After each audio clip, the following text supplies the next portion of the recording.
Good morning, world. It's Ivan Amer here. It is 5:04 in the morning. I'm going to make a quick 30-minute video. I'm going to shut this camera off here. I'm going to talk about Zanus, and I'm going to cut the camera off here after 30 minutes. And after this video, I might watch it, or I might just go to bed and watch it when I wake up. And then clean the basement, clean the wall of the basement. I'll make a good $20 for that. Get my smokes. I'll enjoy the video with you guys. I'll probably make. Today I did not make a video because I woke up wet. I woke up pretty late. I was tired. I had to clean the house. I didn't have any energy to make a video. Hence why I'm making one now, a quick 30-minute video. Obviously, you guys might enjoy this White Can Man. There's a countdown sticker, man. I'm almost in my book. Once, in a good 2024 will be the year I pay the fee. And once I pay the fee, you guys will know, yeah, Ivan Amer is about to become king. Yes. Ivan Amer is about to become king with his wife, obviously. You guys know this, yes. You know the time is soon coming. Hence why I'm going to be saying this. You better enjoy this series Wise or Can, because once I'm king, I want to forget about this channel, man. You're going to be left behind. You're going to pay this price. You're going to feel like shit, and you're going to cry, and you're going to wish you could take it all back, but it's too late, obviously. Think about this. All these YouTubers who I watched, like John Campea, Rarmare Burnett. I just finished watching John Campea's show, obviously. I watched Rarmare Burnett earlier. Watched two of their shows. Neil Toos has like 3.3 million plus subscribers, man. He's big. John Campea has 300,000 plus subscribers. Rarmare Burnett has about 50,000 subscribers. Critical Drinker has like 1,000,005 subscribers. Overlord DVD's pushing 300,000 subscribers. Midnight Edge has like 220,000 subscribers. These guys all have big YouTube channels. You know, once I'm king, even those guys are gonna look like shit. Because they're now the side tensions from Sarah. Will their careers be over? No, their careers will not be over. As the fans are still going to be tuning into their stuff, obviously. I'll be tuning into their stuff when I'm king too. Because I'm now king, obviously, their channels are all now the side attention. All their fans are all sidetracked because they all want to look at IMDj's trends. They're tuning into my website, looking at the Sky Source news, the magazine ad pictures, the doc trailer, the movie trailer. They're sidetracked. They're a little bit distracted because everyone around the world wants to look at my trends online, obviously, on my website. Some there. Yeah, hence why what? They're all gonna feel like shit. Some of those guys might even cry, oh man, I wish Ivan just hired me and I work full time for him and he pays me a nice like $200,000 salary, $500,000, $400,000 salary. I just work for him, and instead of doing this YouTube thing and being left behind, my career feels worthless. Yeah, their careers will feel worthless. These guys all have massive following on social media. They have a lot of fans on their YouTube channel. Yeah, even then they're gonna feel like shit. Neil Toos is big. Neil Toos has 3 million plus subscribers, man. He's big. And yet, compared to me, he's small, obviously. And that's why even Neil Toos will feel like shit. Man, I wish Ivan just hired me and I worked for him instead of doing this YouTube thing, man, and being left behind. Yeah, it's a shitty feeling.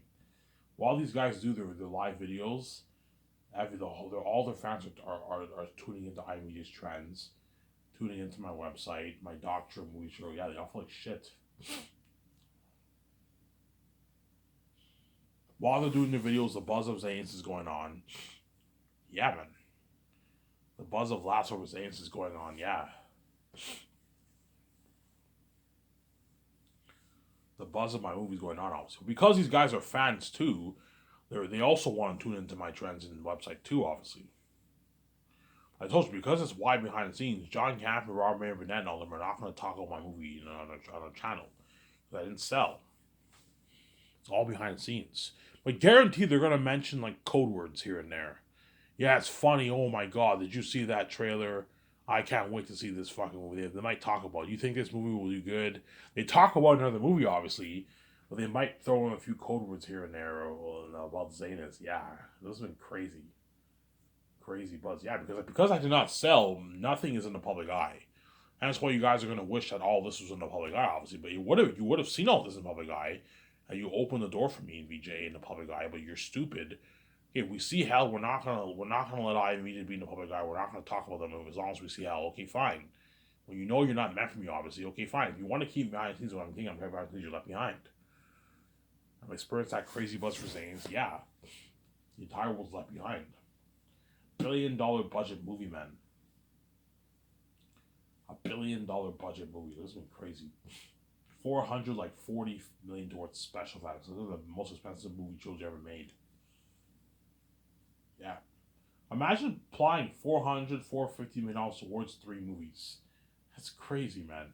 In Hollywood, they only what? Avengers, they probably put what? They probably put maybe $150 million towards the 3 movies for special effects, and the rest went to salaries and crewmen and all that stuff. And I'm putting what? $450 towards my 3 movies. This is something unheard of. The most expensive movie ever made. Yeah. Endgame and Infinity War were made for a combined like $650 million. And you got to move like that. I'm making my move for $1 billion, man. 3 movies, yeah. Yeah, man. $1 billion budget movie. And I'll make it for I'll make Zane's for $1 billion. You can put more. I can easily put more, but like $1 billion is enough. It's even Peter Jackson told me, "Yeah, $1 billion is more than enough. We don't need any more money. This is too much money. Yeah, it's more than enough money, obviously." And chances are I'm only going to make maybe 10, 11, 12 billion. Look, I don't want to spend any more than $1 billion for the movie. That's enough. $1 billion. I'm already paying Peter's 85. I'm going like 1 billion plus for the movie project. Hence why I don't want to go over $1 billion for the movie. It's enough for $1 billion towards a 3 movie trilogy, but it's pretty much one movie. It's just divided into 3 volumes, right? It's one movie since it's divided into 3 volumes. That's looking at an amazing movie, yeah. It'll blow Avatar and the Avengers movies, The Hobbit, all those technologies of those movies out of the water. It's been crazy.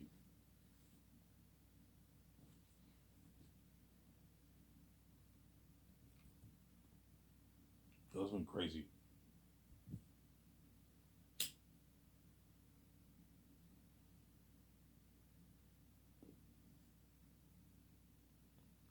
You're looking at something crazy.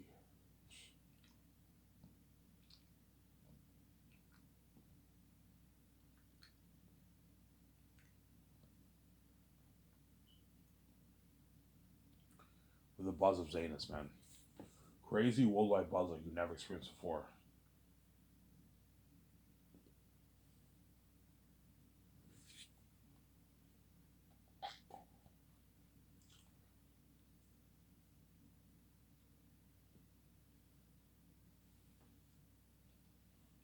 This has been crazy, man.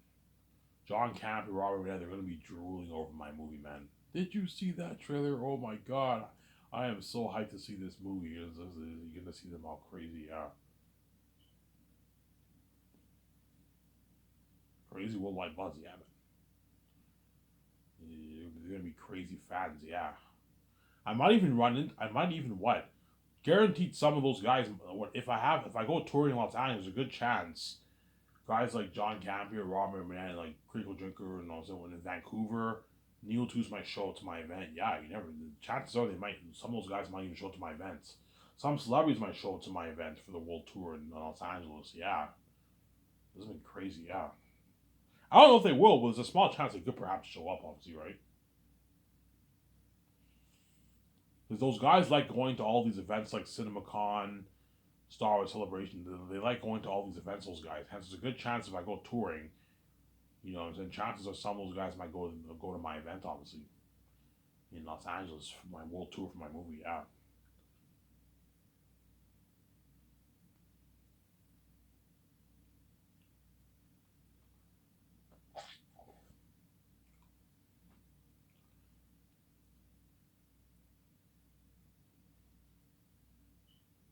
Yeah, so Zayas, I'll make it for $1 billion. And my 2 top candidates are Peter Jackson and Mel Gibson. Peter, I'll pay him is 500 million. Mel, I'll pay him is two what? Like 30, I don't know, $4 million, whatever it is, $35 million, whatever it is. 56 million base, 175 million of the profits. 450 million for Peter Jackson for the profits and 85 million base. Or 0.6 for him or 0.4 for Mel Gibson. Of the profit, of percentage deal, right? But guarantee those guys are going to choose a flat deal because it's guaranteed money. Ivan, just pay me the flat deal. That way they know how much money they're making. Peter with Ivan, just give me the flat $450 million. The 0.6 might be less. Yeah, it might be maybe 350, maybe 360. So I recommend Peter you accept the $450 million deal. It's better.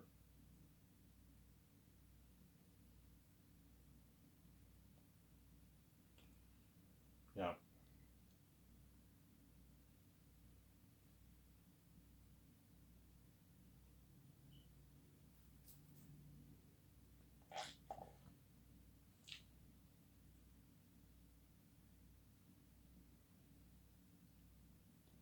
Yeah, you're looking at crazy worldwide buzz for Zayn's, man.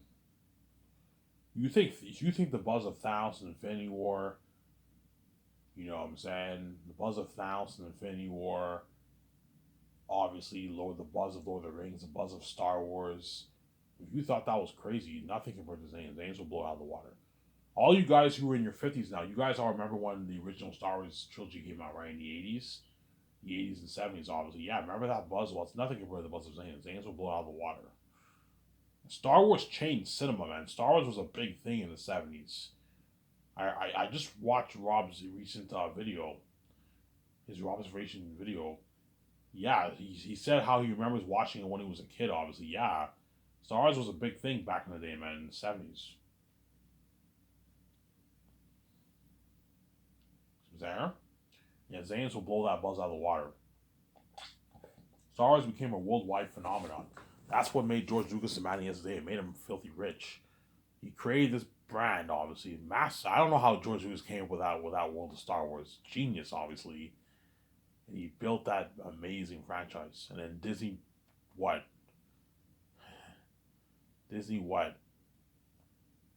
Brought it to the ground, obviously. The sequels, obviously, right? Yeah. Yeah.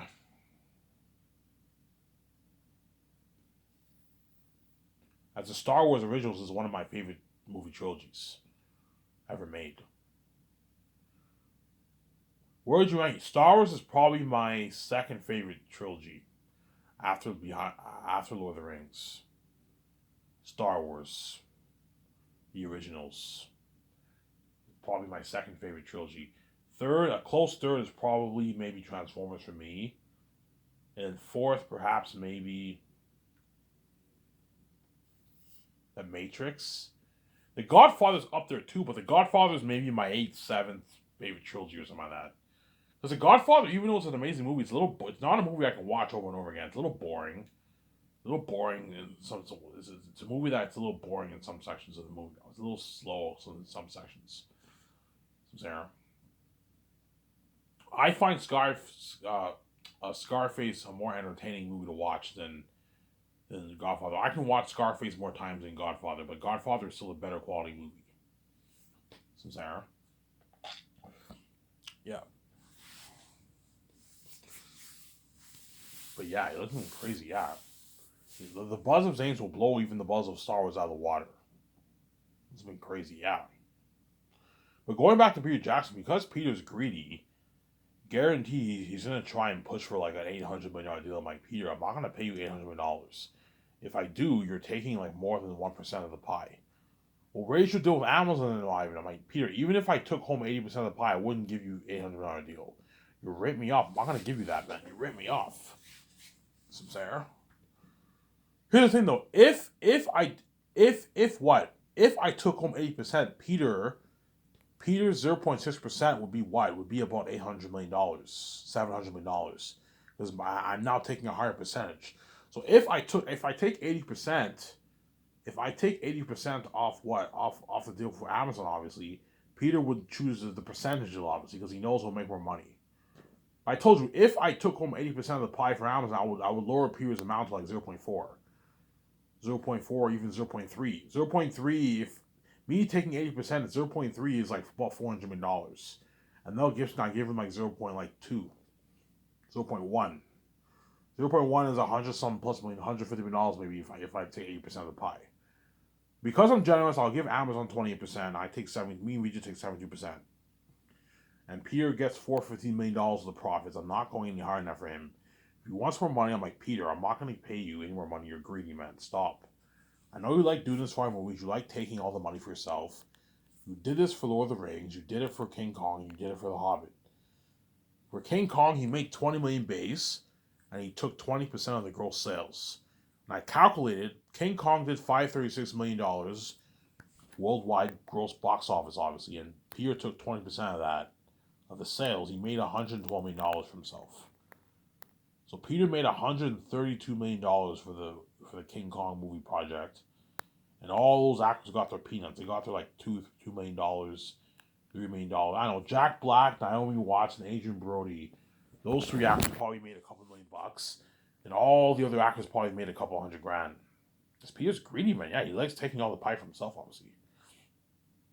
And for Lord of the Rings, he made $250 million. He made his nice 10 million base. And his Lord of the Rings actually made peanuts. And for The Hobbit, I don't know how much he made, but my guess is he made like about 20 million base too for that. And he probably took home his $100+ million too for The Hobbit. 100, $150 million for The Hobbit. Yeah, because Peter's greedy, man. He's a greedy pig. He's a greedy animal. Like, Peter, man, stop doing this, man. I know you like to do this for your movie. I'm not, all your movies. I'm not going to let you do this for Zane's, man. I'm not going to let you take all the actors' money, members of my 70s money, you know what I'm saying? Because he's guaranteed he might try and do that. You might say, Ivan, like, pay a volunteer like $500K. Pay a volunteer like $500K. That's enough. And $3.5 million of that money, give it to me. I'm like, no, Peter. I'm not gonna let you do this. Stop being fucking cheap. $500K is a shitty fucking paycheck, man, for Von J. He's only gonna walk away with like $260,000 in his bank after taxes and his agent. No, man. Pay him his millions the way he works harder for you and he walks with a nice check.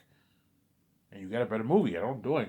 And that way he brags how much better my company is than Hollywood. You know, far I haven't paid $4 million. I'm just saying he's ripping you off, man. Avonjou is not worth $4 million for a movie, Ivan. He's not even an A-list actor. Like, neither are you worth $800 million for a movie, either, Peter. Yeah, but I'm not sure than them, yes. That's why you're making way more than them, but you're pushing it. I'm not going to pay you any more than what? Than $450 million. That's enough, Peter. You're just being greedy, man. It's enough money. You're just being greedy. Stop. Stop it with your greed, Peter. It's bad. Yeah, but Ivan, you're greedy too, man. You're taking all those billions for yourself and you're giving me all those peanuts. Like, Peter, if you think I'm gonna just give you like $1 billion, 2 months of my money, when you're not worth it, you're fucking crazy. You wouldn't do that. Why? What makes you think I'm gonna do that? I'm not gonna give you $1 billion of my money. You're not worth it, man. $450 million is good enough. You don't make this in Hollywood. I'm sorry. $450 million is enough money. James Cameron and all these big directors in Hollywood don't make that. Martin Scorsese and all those guys, Quentin Tarantino, they don't make that kind of money, Peter. Your deal is more than how much you're all worth. You signed a massive deal. Your deal will create a shockwave in the Hollywood industry. It's the biggest contract ever. And I gave you $1 billion budget. Every director's dreams have unlimited budget. Yes. I'm giving you perks. I'm feeding you a luxurious buffet, and you're gonna get the part of my condo, my $300 condo, my system. Yeah, I gave you a good deal. I gave you a good deal, Peter. I'm saying.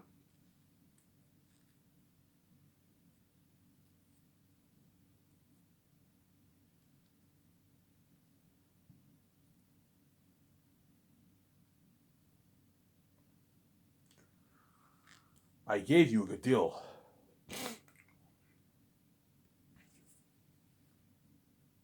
I gave you a good deal, Peter. Man, I'm tired, man. I might talk for maybe 25 minutes, guys. I'm going to shut this camera off here. Because I'm tired, yeah. Zanes will have crazy worldwide weather, guys, like you've never experienced before, man. This has been crazy. The Aerotat and all of them are demons, yeah. Imagine me applying out $450 million towards these demonic beings. Towards Aerotat for Fool, Ephesus, Morale, Durius, Bass, Mass, Bull the Pit Watcher, the Demon, Crows, the demon wolf civilians, the 20,000, the 25,000 wolf or demonic army, like that Helmsley army you got in 2000, except they're 3 times scarier those beings. Think of that.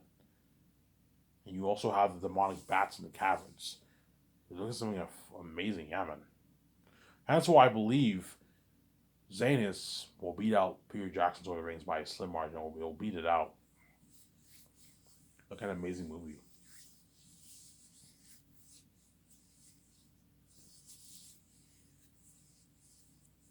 Yeah. What an amazing movie, man. Based off my fantasy novel that I wrote. And I wrote a masterpiece. My book is worth billions. Ivan, is Zanus a Christian story? No. Zanus is not a Christian story. Zanus is a fantasy story like Lord of the Rings, but you can get a bit of Christian symbolism in it. Just like you get Christian symbolism in Lord of the Rings, you also get Christian symbolism in The Matrix. Neo being the one, Neo is like Jesus. He's like the savior of Zion. And in The Matrix, they also have biblical names. They have biblical names in the movie. If you read it carefully, yeah. And if you read the Bible, you have what? You have something called Zion in the Bible. Well, in the Matrix, the Wachowski sisters call the city Zion. Trinity is symbolism of the Trinity in the Bible, obviously. The what? The Father, Son, Holy Spirit. Yeah, you get some symbolism, obviously. Smith is a symbolism of the devil. Neo is a symbolism of like the Son of God. Neo is like the Son of God. He's like a Messiah, Jesus figure. Yeah, Zanus is not a Christian story, but you can get some Christian symbolism from it. Just like you get Christian symbolism from Narnia, you get Christian symbolism from Lord of the Rings, you get Christian symbolism from what? The ring, the Sauron is like the devil. He has his satanic forces, which are the orcs, the ring race. The ring is like what? Is a part of Sauron, and Frodo and the ring possesses you. Demonic possession, right? In the Bible, you have something called demonic possession. Yeah, the ring can possess you. It's a demonic entity. It's like Frodo and all of them can get possessed by the ring, and it's like demonic possession. Yeah, Gandalf is like a god, right? He's like a god. He's a wizard. Obviously, yeah. He has a lot of power, obviously. And the remakes Norse some of them are like devils. Lord of the Rings does not have right in your face Christian symbolism, but you can get some Christian symbolism for Lord of the Rings too. Narnia has in your face Christian symbolism as you have what? You have Aslan dying for Edmund also, symbolism of Christ dying, and Aslan's a symbolism of Christ, obviously. But what? Yeah, Zanus is not a biblical story. It's not a Christian story, but you get some Christian symbolism in it, obviously. Tachys has the Jesus symbolism. Eretha has the symbolism of the devil. That's what I'm saying. Papyri is like the symbolism of his disciple. Papyri becomes what? Tachys' best friend in the movie when you read it. In the book when you read it. That's what I'm saying. Hey, look at an amazing movie. Based off my novel that I wrote. Yeah, I think I'm going to shut the camera off here in 25 minutes here, guys. I'm tired. I don't think I can go on for another 7 minutes. Yeah, man, that's how crazy of a buzz looking at Rosanes, man. Look at crazy worldwide buzz, man. Something crazy. Really, Ivan? Yeah, man. Crazy worldwide buzz.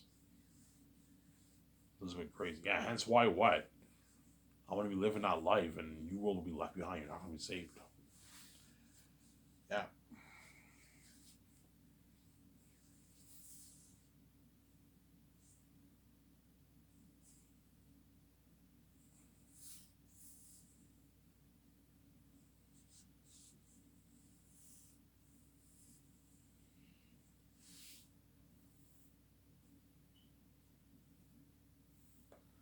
You're looking at an amazing movie.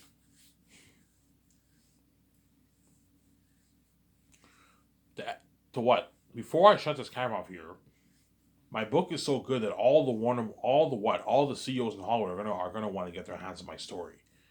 Like guys like David Zaslav, Bob Iger, or whoever CEO by then, the CEO of Paramount, Netflix, they're all gonna want to get their hands on my story so bad, man. I want to get my hands on this. So, but I told you, Hollywood cannot afford to make my movie for $1 billion. If they made my movie, they'd make it. If Hollywood did my 3 movies, they would make my 3 movies for maybe 600 million for the three movies combined. 500 million for the 3 movies combined. They would do because they don't have the kind of budgets, the money, the keys like me. Since Sarah was I can easily put $1 billion of my own money into the 3 movies and tell that amazing story. Yeah, I'm scared if I have Hollywood touch my movie, it might ruin my story.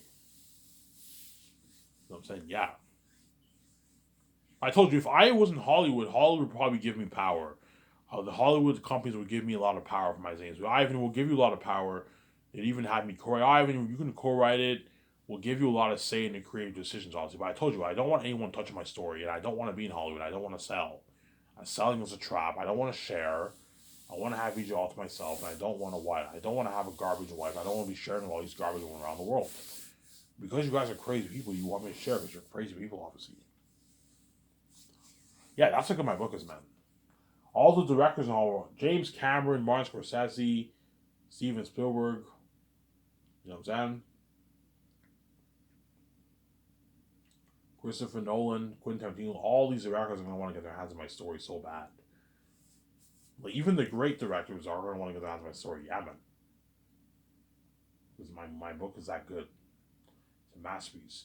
It's going to dawn, holy shit, I even wrote the best, like, fantasy novel ever written that no fantasy author can top, man. Yeah, this is like what? This sets the standard for fantasy novels. Yeah. For fantasy novels, yeah, because my book is that good. Yeah, man. And the movie will be even better. Zayas will change cinema, man. Look at an amazing story. An amazing story, yeah.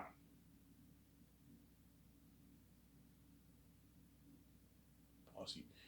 Anyways, I'm tired, guys. If this video, I'm going to shut this camera off here and I'm going to enjoy the video before you guys and go to bed and sleep. And I'll upload it later on today. It's Ivan Ram signing out. Peace.